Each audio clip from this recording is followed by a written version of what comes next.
Saudara-saudariku yang dikasihi Tuhan, salam sejahtera untuk kita semua.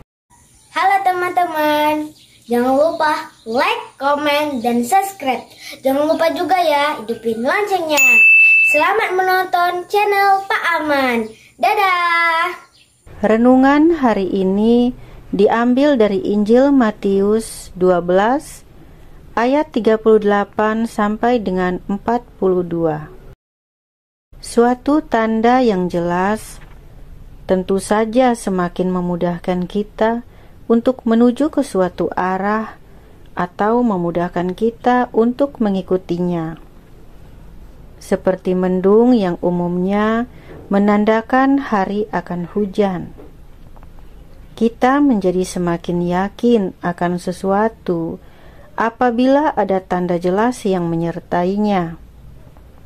Sebagai manusia, kita akan terus bertanya dan mencari sampai menemukan tanda yang nyata yang dapat dilihat oleh kita sendiri. Seperti menanti sebuah penerbangan di ruang tunggu. Kita menunggu pengumuman dari bagian informasi sebagai tanda yang memastikan tentang penerbangan kita. Ada bermacam-macam tanda dalam kehidupan kita, mulai dari tanda yang jelas-jelas kelihatan sampai dengan tanda-tanda yang harus diinterpretasikan atau tidak begitu jelas. Dalam beriman pun, tidak jarang kita juga masih sering menuntut sebuah tanda pada Tuhan, seperti dalam kisah Injil hari ini. Jika belum ada tanda yang jelas nyata, kita belum percaya sepenuhnya. Tidak jarang dalam kehidupan praktis kita ragu, bahkan tidak percaya sepenuhnya bahwa Tuhan senantiasa hadir dalam hidup kita. Apalagi di saat kita mengalami suatu musibah. Kita merasa menjadi orang yang ditinggalkan sendirian. Bahkan kita merasa Tuhan telah meninggalkan kita.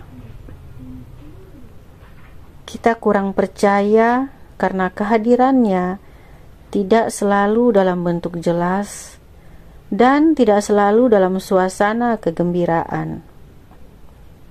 Sebagai manusia, kita sadar atau tidak, seringkali kita juga menuntut tanda yang masuk dalam logika pikiran kita. Saudaraku terkasih, hari ini Yesus menjelaskan tanda paling besar yang sudah ada, yakni kehadiran dirinya sendiri. Hanya saja itu tidak dilihat oleh para muridnya. Banyak dari orang-orang yang mengikuti Yesus berharap melihat kehebatan-kehebatan Yesus yang dikatakan sebagai Mesias. Bisa saja bayangan mereka bahwa Mesias itu seperti superhero. Tindakan dan tingkah lakunya penuh dengan tanda kepahlawanan, keajaiban, membuat orang-orang berdecak kagum. Ketika Yesus masuk ke dalam perjalanan iman umat Israel, tanda kehadiran yang ilahi bukan dengan decak kagum dan kehebatan luar biasa, namun seperti hikmat Salomo dan ketaatan Yunus.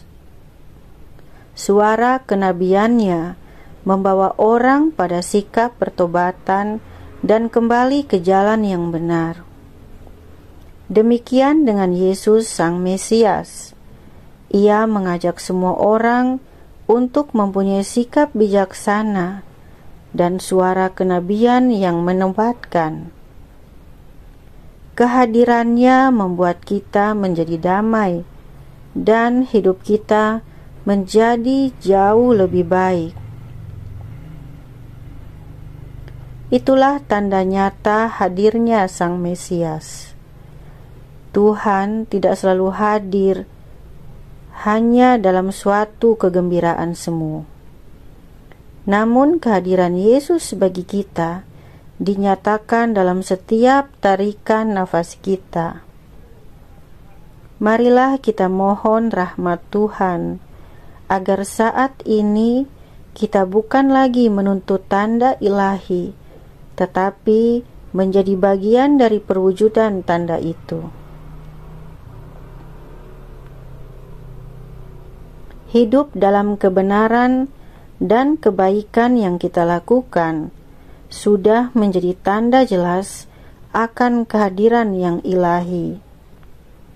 Kehadirannya yang samar-samar kita jadikan semakin jelas dalam diri kita.